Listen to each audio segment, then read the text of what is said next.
So here we are, guys. Hey. How are you?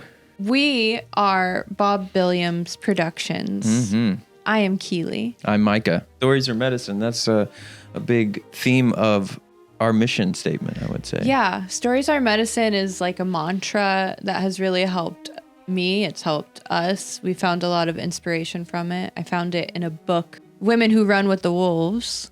And it really stuck with me. And I think has gotten me through a lot of times because when things are really hard, what do we turn to? We turn to stories in one way or another. We write our own in our heads, and that's a big thing to discuss. What I was just saying is like, yes, stories are medicine or stories are poison. There is two sides to the coin of stories. Yeah, like the story, the parable of the two wolves. Yeah. It's like, what are you feeding? Yeah. So I think it's important to recognize that so much of what kept people fed during the pandemic and what keeps people fed during times of distress is stories, like entertainment, TV shows, movies. Like we're turning to these stories for comfort when we can't find it anywhere else. And that just happens to be the type of stories and formats that we're interested in, that we also create in. And it's helpful to remember how healing they are. It's like a shift in perspective rather than thinking about making films or having a career in the film industry, to think about what it is that you're wanting to say and what stories are you wanting to tell. What types of stories have healed you? What types of stories have you found comfort in? And that can really inform the type of work that you make. Mm-hmm. And that perspective shift and that mantra has gotten me through a lot of times where, you can be struggling so much mentally or circumstantially that you forget your purpose. You're just caught up in your day-to-day, suffering, that you forget the bigger picture. And stories are medicine is like a good picture to focus on. It is. At least I believe that. Yeah. Now what? Well, what have we been doing over the last 4 years? I don't know if we'll 4 years air all of this, but I do feel like there's been a lot of transformation in our lives. Prior to 2020, we were indie filmmakers. We were working with other filmmakers in like a research capacity, but then we started collaborating on bigger projects and we started investing in other filmmakers as well and helping our friends produce their first shorts and series. And we just kind of naturally, yeah. And just to clarify, by investing, we mean our time and our effort, not monetarily. We are not the bank. No.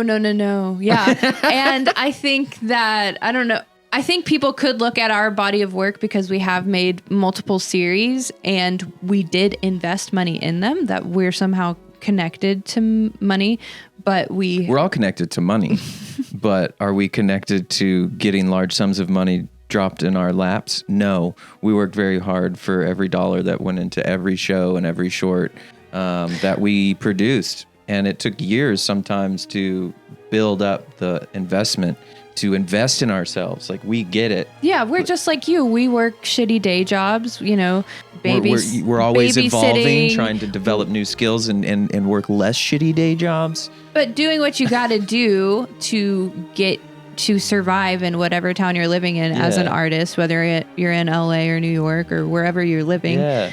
You have to make money and pay rent while you're investing time, hours of dedication into your craft in whatever capacity you're doing that. And your school, like your education, your advancement in learning and growing. We've spent thousands of dollars on school, on learning how to act and learning how to write. And at some point it was just like, we've got to put this stuff to work. And then we started investing in our own projects, and we started believing in ourselves, really. We got to the point where we were so uncomfortable with the status quo of what was going on and what we could or couldn't control, because there's so much that's out of our control, that what we could control is what we were going to do with our time and what we could do with our money. And so we started putting our money where our mouth was, which is like, I believe in myself. I believe in the stories I want to tell. I believe in the actor that I am. I believe in the director I am. I believe in the visionary that I am. I'm going to do this thing. I'm going to set a goal and I'm going to accomplish it. And we did that a lot of times. Preach. And kudos to you, my friend. Congratulations. Thank you. To you too. I appreciate that. Well, you know what? It's taken a lot of hard work and effort to do those things. And sometimes you forget. You look back and you're like, oh man. Because right now we're not at the end. We're not done with our journey. We're not done yet. No, we're going to make a feature film. That's our next project. Yeah, we haven't achieved all of the goals that we are pursuing, but we have had some really amazing experiences and some real wins in our creative careers and lives because we made our own work and we invested in ourselves and our voices before anyone else was calling, before we could get into the rooms to pitch the show.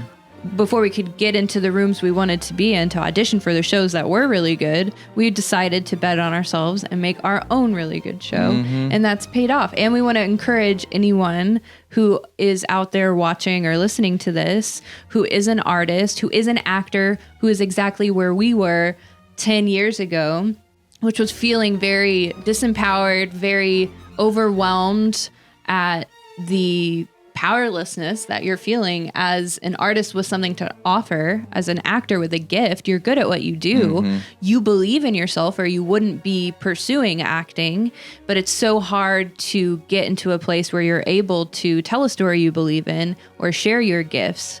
And we would like to give you permission, just the way we gave ourselves permission. We give you permission to give permission to yourself. Yeah, show us a permission slip. We'll sign that thing. No, I'm saying we give you permission to give yourself permission. You don't need our permission. No, that's you the don't. thing. Just like we didn't need anyone else's permission.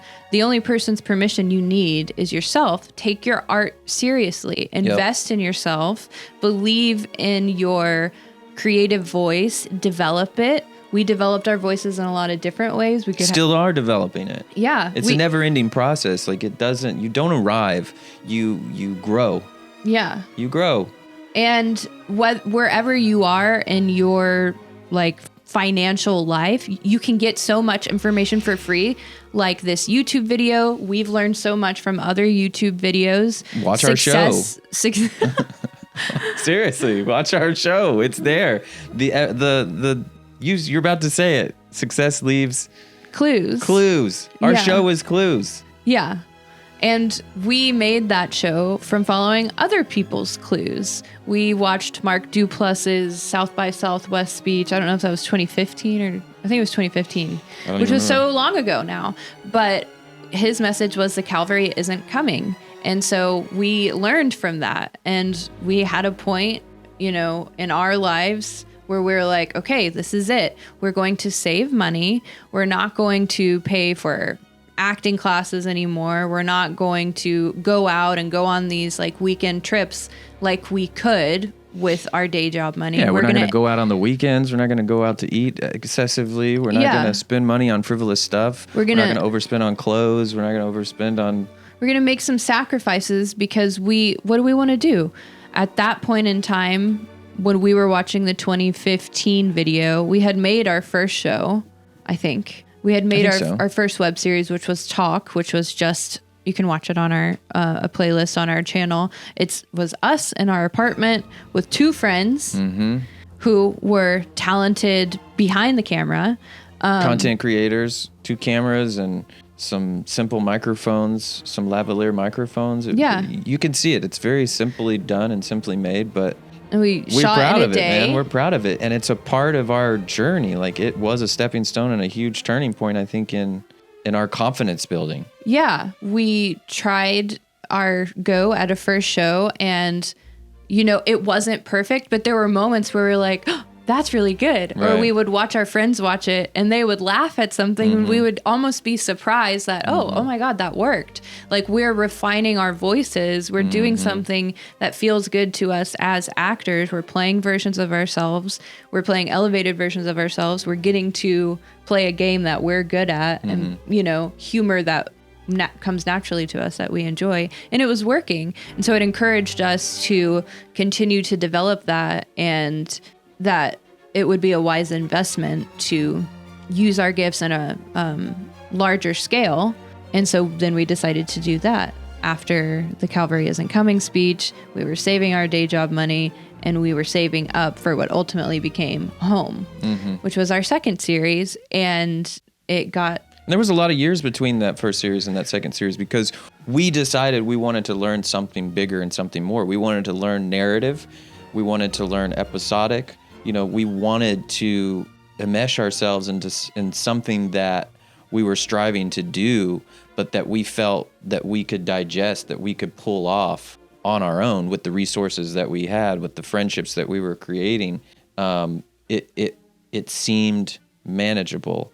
I guess at the time, it didn't make sense for us to be like, oh, we need to make 12 episodes of an hour-long show, like 12 hours of content was too big for us to imagine to be able to pull off. So we did what we knew we could do, which is let's do 6 10-minute episodes. They ended up being about 15-minute episodes because stuff was just that good, I guess. No, we were just having that much fun. But, you know, that's just making me think there's a really cool lesson there that would be helpful to know if you are an aspiring filmmaker and you're thinking about making specifically a series or just a larger format narrative project. By breaking it down into 6 chapters, we made it attainable for ourselves. And we ended up writing 85 pages. That's basically a feature film. But the idea of writing a feature film at that time, we wouldn't have gotten over that. We wouldn't have written it. It was till afterwards that we realized that we made a feature film worth of content. And we were like, wait a second, we could have made a feature film. We're glad that we made what we made because we love television shows. We love like the landscape and the opportunity to explore stories and like even longer form structures. But it was cool to look back and realize, oh, now we're about to make our first feature film, and it doesn't feel overwhelming because we incrementally grew and challenged ourselves in ways that we knew we could pull off. And we got to legitimize ourselves. Is that a word? Yeah, I think so. It always sounds silly. Sure. Legitimize. But it did. We made our show, and our goal at the time was not to submit Home to film festivals. Our goal was to prove to ourselves that we could pull this off, to become writer, director, producer, showrunner, actors, like of a show that we could be proud of, that we believed in. Yeah. And Home was the story that we decided to tell, and we developed that idea for many years, ultimately wrote it in like 9 months, did 3 live readings with our friends reading all of the roles so we could really refine the script as best we could before going into shooting. We shot for 10 days, 85 pages in 10 days. It was a huge challenge. We couldn't have pulled it off without working with super talented crew behind the camera and multiple locations. I mean, it was a complex. It was a real thing. Yeah. And we felt so overwhelmed. Yeah. Like we couldn't believe that we were so doing game. it. But we were so game. We were betting on ourselves and just figuring every problem out as it occurred.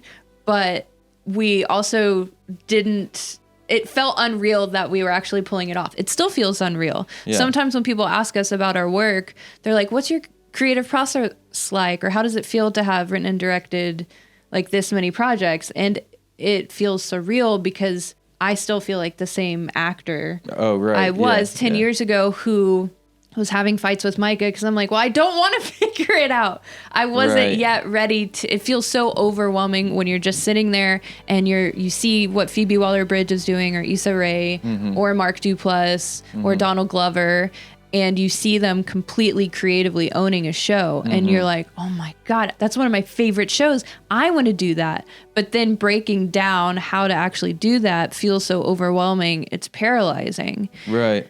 But you can't be paralyzed. You just have to start. You got to make the decision and go. And you have to start with a project. Yeah. And we had made a small project. We had made a short film. We had been in other people's short films. We had worked on commercials at that time. We understand what a production looked like. Right. And, you know, what most of the aspects involved. But then we took ourselves to film school with Home. Yeah. We're like, it's one thing to identify all the hats that you're about to have to wear, and it's another thing to then wear all those hats.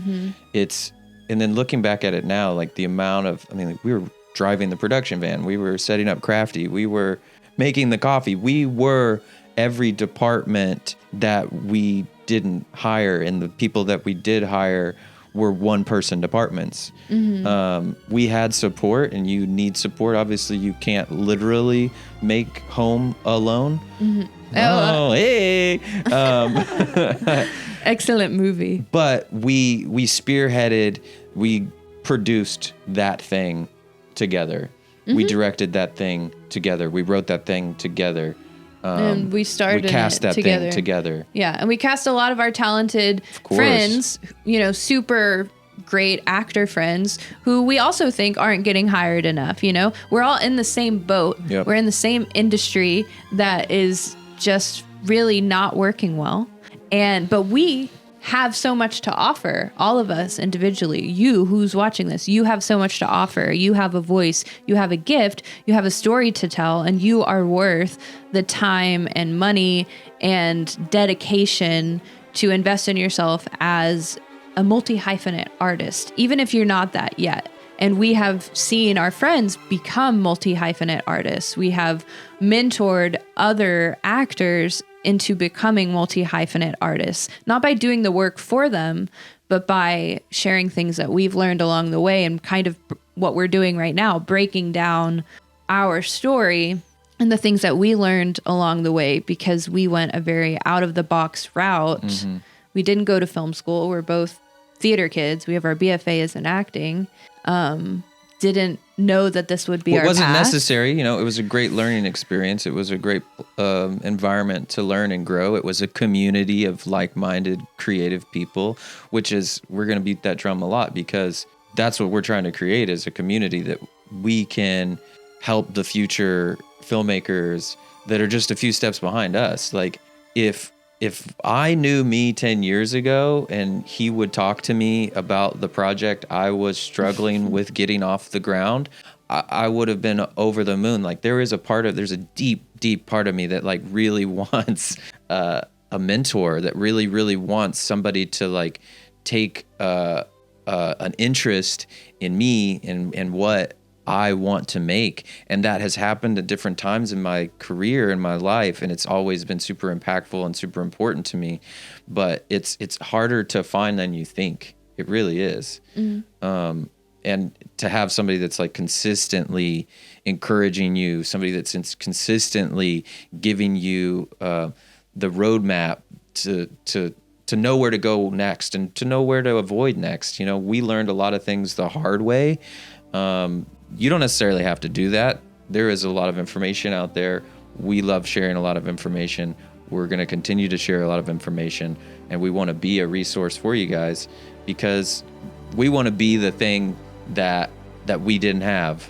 And yeah, we had to figure out a lot of things on our own. We also had people that did give us great advice, but we learned by doing. And if you're interested in doing the same thing that we're doing, making your own films and shows and becoming a filmmaker, not the film school route, then you're our people. And like, we want to keep offering... hate on film school. No, I mean, even if you're in film school, you could find this beneficial, but like, we're just trying to create community of people who aren't letting anything stop them from making their own dreams come true. Like, it sounds cheesy, but that's what it is. Our dreams have always been to work on, make films and TV shows. And so we are on the path of doing that. And we're going a non-traditional route that has brought us to some cool places, and we're still in process. And we want to encourage other people to not give up on their dreams, and to surprise themselves with, like, surprise yourself with what you can pull off. Yeah. Because I think that become more. 10 years ago, we would have been surprised to know that, like, we've been to Tribeca Film Festival twice, and we did that in our 20s. And I might have been in my 30s, but well, I was in my 20s. But you know, these are things that at once were dreams so big that they seemed unattainable, and we broke it down to where it was attainable for us. And we're continuing to do that, continuing to challenge ourselves. And Bird by bird. Who said that? Anne Lamott. Okay. I don't know if I'm pronouncing that correctly, but yes, another. Just got to take each challenge bird by bird. I don't know why it's birds, but it's just step by step. I know why it's birds. 1 foot in front of the other. I know why it's birds. Okay. She tells a story because I don't know how the story is related to her, if this is a story about her family, but the story is that there's this child who has a homework assignment. They were supposed to do some sort of report on birds. Yeah. And it was multiple birds. And the kid's just like breaking down at the table and is, so overwhelmed about starting. And his parent just comes over to him and is like, you just got to take it bird by bird, buddy. And that's filmmaking right there. Well, yeah. And well, any creative art. Yeah. I think we as creatives have so many ideas, there's so much inspiration out there, so many observations that we're making, so many ideas that come into our mind. And if we don't catch them, if we don't honor them and take the time to, that was one of the biggest pieces of advice I got from my mentor was have a notebook with you all the time. Have a little notebook with you, one on your bedside table, like one in your bag. Have one available so that you can capture your ideas, so that you can tune in to your creative frequency and honor it. Now, we all have lives, we all have jobs, we all have responsibilities. It doesn't mean that, every time you have an idea, you can spend a lot of time with it. But if you don't track it, you can never come back to it.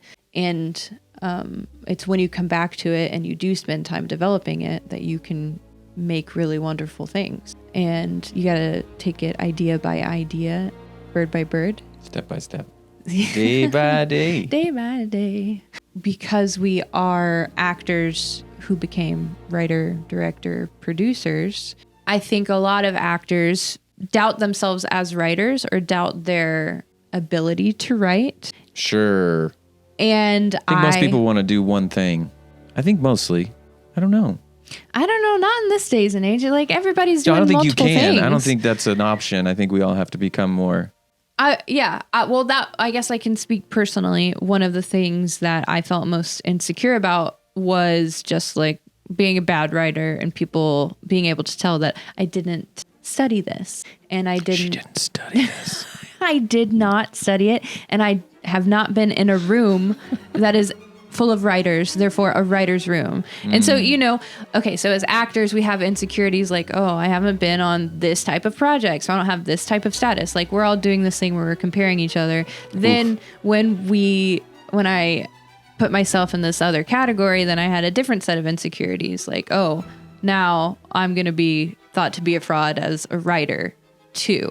But in reality, one of the best things I learned from one of the writing classes I took was a writer is someone who writes. So if you have ever written anything, you are actually a writer. Congratulations, guys. You're in. And it just takes showing up and continually returning to the practice of writing and then editing your work and then seeing a project through to completion in whatever format that is, whether it's talking in front of a microphone or doing a reading or actually producing your project. A writer is someone who writes, and that was something that really helped me deal with that insecurity. And then when we were as first or new time filmmakers early in our filmmaking career, there's this insecurity about people reading our work or watching our work and being like, that's not Save the Cat, or, oh, that's not following. Total noob here. You're not following the formula correctly. So that was an insecurity. And we did not want to stress over being formulaic. Our mentor, who we were doing research for, who's a screenwriter, encouraged us at the time to not get formulaic, but we still wanted a simple process. He was like, just make sure we know we're starting on the right foot. We still wanted a simple checklist that we could. And this was even after we made our own stuff, so we knew that we weren't honoring a structure, were we? No, with Home we did. That's what I'm getting at. Oh, okay. And you keep interrupting me, but I am. That's a part of talking. I don't know if you know that. Yeah, it's also definitely a part of talking with you, but the story circle was a free resource provided by Dan Harmon that we came across online when we were looking for something to reference that could guide us as we were writing our narrative projects, just to make sure that even though it might not be following the 3-act structure or whatever, but that it was feeling good as a story to most people. And that's what Dan Harmon's Story Circle is. It's a very simple, it's actually a circle. I think there might be 5 parts on it. I'm going to test myself and see if I can actually remember it. But his premise is that if you are a human being, hello, congratulations, you're a storyteller. It's just part of what we do. It's part of communicating. If you have ever said anything that has happened to you, to anyone, gossiping, to anyone that you know, if you ever went to the store and bought a drink and came home and drank it, and that's a story. If you told that story. If you told that story. If you told that story, it's a story. If you just did it, then I guess it just happened. That was just life. But life, it's a story in your head. Your life is a story, actually. Your life is a story, and you could tell we can get into that, because if you watch our work, we're always just playing versions of ourselves. Keylee's always playing Keylee, Micah's always playing Micah. Someday we might play characters with different names, but right before we started recording, I saw a Frida Kahlo quote, which is, "I paint myself because I am the subject I know best." So that's actually really great if you are creative like us, that maybe is like, well, how do I write if I don't know how to write? What do I write about? What subject do I know? You know yourself. You are the story. Hopefully you know yourself, and if you don't, you should get to know yourself, because and put yourself in maybe more exciting environments. I don't know, You and your life are the subject that you know best. So you can always tell that story. And I do think that's kind of what all stories are, just heightened, dramatized versions of the humans. I mean, that is what they are. Yeah. The Story Circle by Dan Harmon. Yes. Is helpful. We'll actually explain that someday. And so here we are. We're back. I was having a moment with the sunlight that was shining in. It was giving me anxiety, so I had to change that. But we're back, guys. I liked it. No, I thought it was pretty, but then it was starting to really build, and it was starting to mess with the exposure, and that's filmmaking. All right, guys, that's filmmaking, is film judging. In my opinion. No, you got to make choices, decisions, and sometimes you judge those choices and decisions as good or bad, and that's filmmaking. Is you come up with an idea for a script, and you judge it a little bit until you like it enough to write it, and then you write a first draft, and God forbid you read that and say that is a representation of who you are, because it's probably terrible. That's just a fact. It's going to be not great. But what's great is that it's done. It's so great that it's done, right? Don't you feel accomplished when it's done? She sometimes does. I actually think some of my first drafts are good, and Keely's a great is first why drafter. We get in a lot of Keylee has a lot more confidence and courage, and so we can learn a lot from her, because somehow she has more confidence and courage to do a first draft than I have at times in my life. At times and I don't know what her trick is, but she's got tricks up her sleeve. And she's helped me a lot to just trust in myself. So, you got to take risks, write that first draft. Then you got to go back, and then you got to judge that first draft, which is the rewrite. And rewrite is writing. Rewriting is writing. Rewriting is more than writing the first draft. And that is no dig at you. That sounded like a dig. No, it's just the sense that the first draft is just the start of probably 20 drafts, right? It changes so much. So it is the essential step. And I feel like there was a writer from The Simpsons that said something so good, and we'll share it with you guys at some point, because I want to share it with you, because it spoke to me, and he made a game out of it. I think, and I think the game of the first draft is to just make it suck as much as you can. Yeah, the job was to write a terrible script. Yeah, first draft, where it's because that is a part of it, because you are organizing your ideas in the early stage. And so it's just like, and then something dramatic happens, you know, and you're out of the scene and you know what your next idea is. The point of the first draft is just to get it on the page and keep it moving and know that like once you have that super rough thing, then you can refine it and sculpt it. Yeah. And so that can be fun. It can be gamified. I think that's what he was saying. And I think that's what sometimes when I'm in a good place, I can make that game fun for myself. And that's why sometimes my first drafts are things I like. Is it about doing it fast? Like, are you like, I want to write 20 pages today. I want to write 30 pages today. Or is it? For me, I don't know. Cause I'm like, I'm writing slow. I'm trying to write it perfect. And that's probably not good practice to be, you know, to get stuck in. I think for me, it's about making it fun and getting back to the fun of it. So sometimes you get stuck on a problem, you get stuck on how to get out of a scene or what scene should go after that. You have like one idea and then you're building it. And then I just go to the next thing that's fun. And that's where I think like the strength of our writing comes from our acting. We read a lot of scripts. Yeah. We're watching movies. You're paying attention to really good dialogue. You know what a really good scene is because you want to be in it.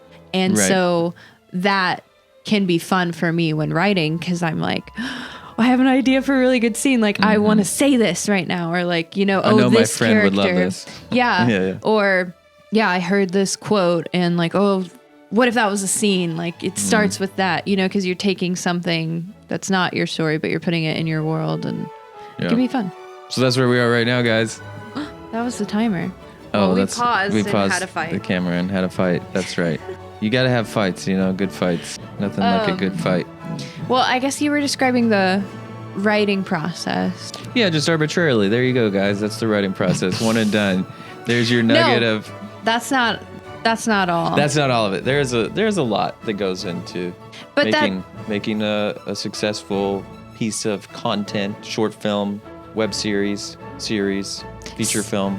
Yeah, seeing a creative project to fruition, whatever your medium is, takes a lot of steps. And we have found, simple tools and tricks that have helped us. I love to get away from my computer. I like note cards. I like to work with something in the physical form that feels because I can feel so overwhelmed by all of the words and all of the scenes. And I want to see it, but I haven't written it yet. You know, so I like to tangibly look at my ideas, and sometimes we work a lot with a cork board, note cards, notebooks, any way that you can get your ideas down. Just get them down and create some momentum. Out and down. Out and down. Maybe that's what, I don't know. Out and down, that could be a writing exercise. Yeah, a little writing group. Out and down. Yeah. Sounds maybe like a confusing title. Could think of something different. Down and out? Right, yeah. Like you're down on your luck? Yeah. But something that has really benefited us as creatives is just the fact that there are two of us and we have a little community together. Yeah, it's like a writing room. Yeah, we've heard that. And we're like, do people fight as much in writers' rooms as we fight sure in our house? Are you kidding me? People are fighting for storylines, thinking that their idea is better than the other one's idea. Or, you know, you got to have a North Star of like squirrel. The best. Oh my gosh, ADHD. She literally saw a squirrel. That is a squirrel. Anyways. The best idea has to win, but like who decides what the best idea is? I think we learned a good story from the Duplass brothers where they talk about like they'll get into a situation where they're fighting over like what is the best story or what's the best thing to do at this point. And sometimes they just have to realize this means more to you than it does to me right now. I'm just going to let it go. Like you got to win. Like there is a look in your eye right now that you're right. Like there's no way that I can be right because you're so passionate about this decision right now. So, you know, I think that's important to know when you are collaborating with somebody on a piece of writing, even directing, like we direct together. We're a duo. And sometimes she takes the driver's seat a little bit more. Sometimes I take the driver's seat a little bit more. Sometimes we've identified what seats we're going to fill. It's not always the same. It hasn't always been the same. Well, creating films, filmmaking, being on set, it's all just about solving whatever problem is happening in that moment. Sure. And so there's a benefit to collaborating as a duo or collaborating with other people who are willing to do hard work and wear multiple hats, where you just got to do what you got to do in the moment. And when we're on camera, you're on camera, I'm more directing, and when I'm on camera, you're more directing. When we're both on camera, then it gets tricky. No, that's when the DP is telling us what to do. No, but we'll listen to other people in the room. You got to find a community that you trust. Yeah. And we know how much prep is very key for our shoots and our projects to be successful, because when we are wearing the hat of being on screen and also being the one directing, you got to make sure that your dialogue is right. You don't have time to waste. You got to feel really good about what you're about to put on its feet. Collaboration is magic. Collaboration is my favorite part of filmmaking, and what I feel like it's the best part of life. It's the best part of a creative life, is getting to work with other creatives and being surprised by what they bring to the table. We have an idea for a map for a project, and we show that idea to what would his title be? Production designer? Gabe. And then he brought it to life in a way that was amazing, but was different from like what we would have done. Exactly. Collaboration. Takes a village, man. It does take a village. And speaking of villages, we're starting a village. Do you want to live in it? We are starting a collective, a community called Brave Open Beings, which we are very excited about. Brave Open Beings, that's weird.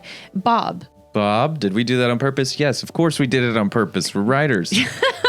Our production company is Bob Billiams Productions, which was a name that we made up because we thought it sounded legit. We felt like it legitimized us before we felt like we were legit. Right. In a way, it was like manifesting a career, manifesting a serious film career before we had one. And we are still working on having a serious film career. Yeah, of course, as we should be. Like, even people that have sold shows, made movies with Hollywood money, they're starting over the day the job is over. Yeah. Like it's always begin again. And again. Yeah, and there's so much that you can't control. You can like sell a project and make a project, and if it's outside of your hands, it can die along the way in so many different ways. So you can only control what you're working on and what you own and what you see to fruition. So we're starting a community for other makers. We loved the idea of making Bob an acronym. And so when we were brainstorming about what that could be and what our values are and what we seek to embody as filmmakers, it's being brave, it's taking risks, being bold, betting on yourself, it's being open. We have done so many projects that we never could have predicted that we would have worked on, and made so many things. We've surprised ourselves in so many ways by being open to the opportunities in front of us. That's true. And the resources that we had. Yeah. I always thought of the open as like being vulnerable, which I think is a defining word for our career and our work and who we are. We really bring ourselves to the work. Yeah. We half the time don't know how to be separate from the work. Yeah. Which, is an obsession, and it takes that. It really does. Like, if you want this, you've got to be obsessed, because the rewards are not guaranteed in a predictable way whatsoever. So you better get up every day willing and hungry to just do the work, be on the journey, and like the process more than the outcome. You have to like the process, like the painful drafts, the painful conversations, the producing element of it. Nobody wants to produce the thing that they want to make, but it is required. It is a requirement, whether you're doing it or somebody else is doing it, whether you're paying for it or you're paying for it in blood, sweat, and tears, or you have studio money. Somebody is producing this project. But we're making a community to kind of like be mentors and the resource of somebody who's been there before, somebody who's done it on a scale that is possible. Believe us. Go look at our work. Your growth chart is there. It's possible. There's our dog Kit. Hi, Kit. Like, you can grow. Like, of course you can grow. That's such a silly thing to say. You just need a roadmap. We didn't have a roadmap, but we're trying to help you with a roadmap. So, like, maybe you can do it faster than we did. Maybe you'll hire us. That would be awesome. No, you never know. Oh, you mean like on a show? Yeah. Yeah. No, like, I would love to be able to have somebody that joins our community that applies what they learned from us and with us and were inspired by to take off and blow our expectations out of the water. Like, that would be awesome. Yeah. And I would be privileged to know them and then ask them for a job. Or work together, collaborate. Like, that's also what this community is like, you're not alone in this process, not of just like logistically figuring it out, creatively. We had friends that read our scripts and gave us notes. We had friends that did a live reading so that we could hear them out loud. And we can help advise you on how to bring that stuff to fruition. It's going to take work. It's going to take time. It's going to take effort. That's why I think that having a strong community is the only way. Like, we need it just as much as you do. Yeah. A family of other like-minded souls.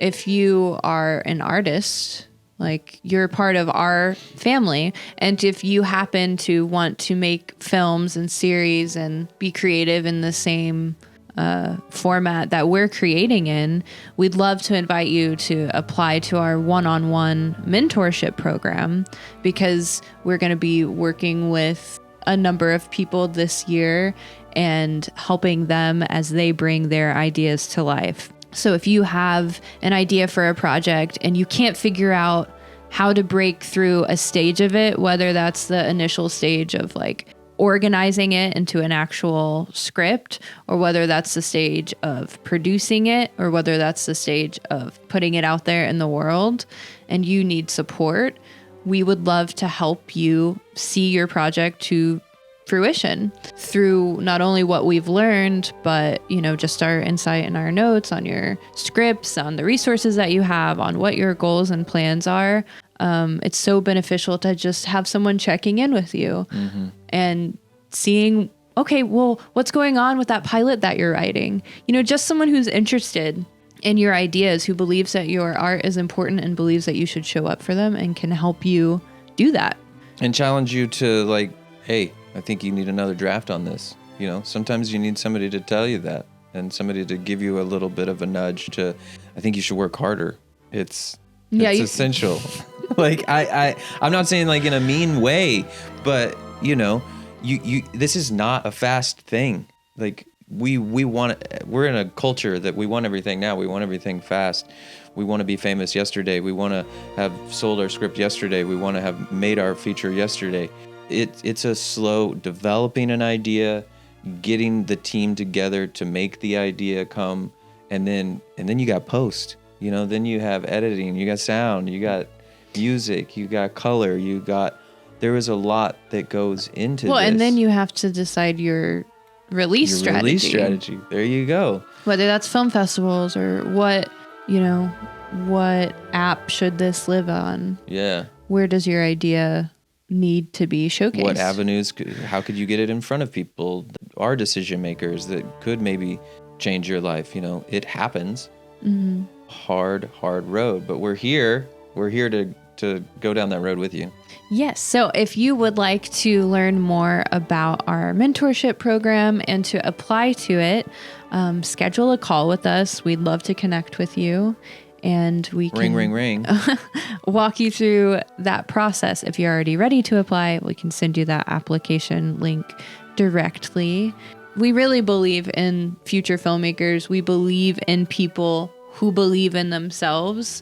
And if that's you and you have a story to tell and you want to figure out how to tell it this year, and you're just determined that 2024 is going to be the year that you make your fill in the blank, whether that's a short film or a web series pilot or a one-person show or whatever it is, but you are determined to see it through, and you would like accountability and encouragement and support. And Bob Williams in your corner. That's us, one-on-one. Bob Williams is a powerful dude. I don't know if you know this, but he pulled off a lot for us. Truly. And Bob Williams wants to be there for you. And we are Bob, and Bob is you. And if you are a brave, open being, then open up your computer and apply They're on the today. computer right now. Yeah, if you're here right now, if you're listening to this video, you're a brave, open being. You belong here. We want to support you. You need support. Like, we know you need support because we needed support. We were support for each other. It's hard to do this alone. It's hard to do this without people that have been there before. That's true. The artist's way, one of my clients told me this. She told me that the artist's way says that one of the chief needs that artists have is support. And we know that that's true. We need support from each other. We need support from our mentors. And we know that you, artists out there who are watching this and feeling alone and feeling overwhelmed and feeling like you have a voice, but you don't yet know how to use it, or if it's worth using it. Maybe your mindset needs some work, because believing in yourself is like a skill set. It's like a muscle that needs to be practiced. And that's true, a huge man. part of our journey. And it's a huge part of the ways that we help our clients, is just by encouraging them to work on their mindset like it's a muscle. These note cards actually behind us today aren't for a project. They are affirmation cards. They're just words of encouragement and support. And that's part of our practice, is getting our minds right. Because if you don't believe in yourself, who will? Who will? And it takes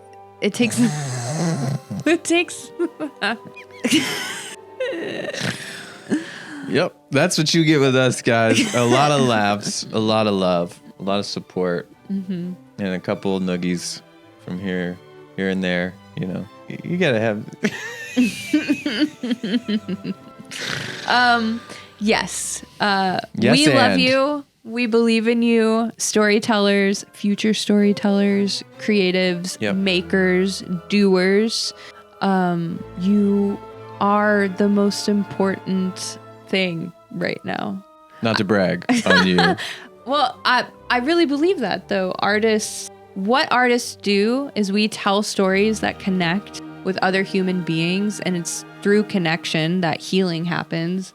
And the world is super fucked up, and we need more healing, and we need more light, and we need more stories. We need more people doing what they came here to do.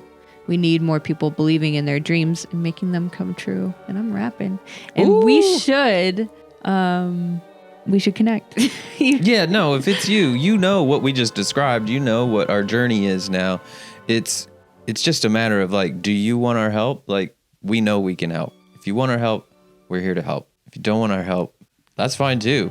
But we're for a select few people. Like, we can't help everybody. And we can't do the work for you. This is going to be one-on-one. This is going to be intense. This is going to be a challenge. This is going to be, we're not just going to coddle you and tell you you're great.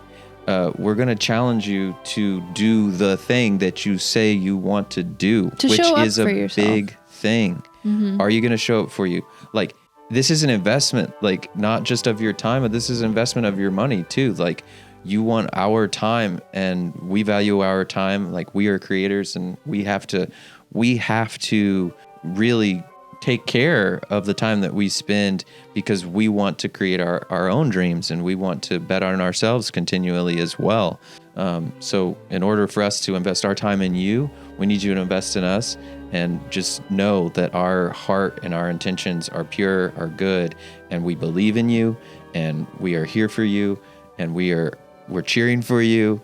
We're on your side. Like, we want to be the champion that we wish we had at this time in our career. Mm-hmm. Thanks for spending time with us. Thank you. And learning more about our filmmaking journey. We're here to encourage yours. And drop a comment down there. We'll respond.